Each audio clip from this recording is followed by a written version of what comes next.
দিনের একমাত্র ম্যাচে আজকে লখনৌ সুপার জায়ান্টের মুখোমুখি হয়েছিল কিং ইলেভেন পাঞ্জাব। প্রথমে টসে জিতে কিং ইলেভেন পাঞ্জাব বোলিং করার সিদ্ধান্ত নেয়। ফলে প্রথম ইনিংসে ব্যাটিং করার সুযোগ পায় লখনৌ সুপার জায়ান্ট। তারা নির্ধারিত ওভারে 171 রান করে। জবাবে দ্বিতীয় ইনিংসে ব্যাটিং করতে আসে কিং ইলেভেন পাঞ্জাব 16 ওভারের মধ্যেই নির্ধারিত লক্ষ্য সংগ্রহ করে ফেলে এবং 8 উইকেটে বিশাল ব্যবধানে লখনৌ সুপার জায়ান্টকে হারিয়ে ফেলে।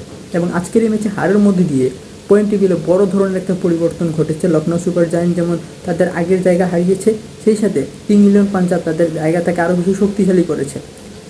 এক ধাপে তারা 5 নম্বর থেকে এখন 2 নম্বরে উঠে এসেছে। আজকের ম্যাচে আগে লখনৌ সুপার জায়ান্ট যেখানে 3 নম্বরে ছিল, আজকে ছাড়া 6 নম্বরে অবস্থান করছে। এক নজরে দেখে নেওয়া যাক আজকের ম্যাচের পরে পয়েন্ট টেবিলের অবস্থান।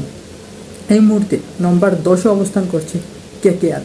তারা ইতিমধ্যে 3টা ম্যাচ খেলেছে, তার মধ্যে একটি ম্যাচে জয়লাভ করেছে আর 2টি ম্যাচে হারের মুখ দেখেছে। 9 নম্বরে অবস্থান করছে রাজস্থান রয়্যালস। তারাও সেম একই পরিমাণ ম্যাচ খেলেছে, 3টি ম্যাচ খেলেছে, একটিতে হেরেছে, একটিতে জয়লাভ করেছে, বাকি 2 ম্যাচেই হেরেছে এবং তারা 9 নম্বরে অবস্থান করছে। অপরদিকে 8 নম্বরে অবস্থান করছে সানরাইজ হায়দ্রাবাদ। তারাও সেম সমপরিমাণ ম্যাচ খেলেছে, তার মধ্যে একটি ম্যাচে জয়লাভ করেছে আর বাকি 2 ম্যাচে হেরেছে। অপরদিকে 7 নম্বরে অবস্থান করছে চেন্নাই সুপার কিংস। তারা 3 ম্যাচ খেলেছে, তার মধ্যে একটিতে জয়লাভ করেছে আর 2টিতেই পরাজয় বরণ করেছে। অপরদিকে 6 নম্বরে অবস্থান করছে আজকের ম্যাচে হারা দল লখনৌ সুপার জায়ান্ট। তারা 3 ম্যাচ খেলেছে ইতিমধ্যে, তার মধ্যে একটিতেই জয়ের দেখা পেয়েছে, বাকি 2 ম্যাচই ব্যাক টু ব্যাক হেরেছে। এবং অপরদিকে 5 নম্বরে অবস্থান করছে মুম্বাই ইন্ডিয়ান্স।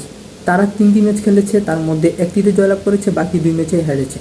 এবং 4 নম্বরে অবস্থান করছে গুজরাট টাইটান্স। তারা 2টি ম্যাচ খেলেছে ইতিমধ্যে, তার মধ্যে একটিতে জয়লাভ করেছে আর একটি ম্যাচে হেরেছে। অপরদিকে 3 নম্বরে অবস্থান করছে দিল্লি ক্যাপিটালস। তারা 2টি ম্যাচ খেলেছে, 2টিতেই জয়লাভ করেছে এবং 4 পয়েন্ট নিয়ে 3 নম্বরে অবস্থান করছে। অপরদিকে 2 নম্বরে অবস্থান করছে আজকের ম্যাচে জয়লাভ করা কিং ইলেভেন পাঞ্জাব।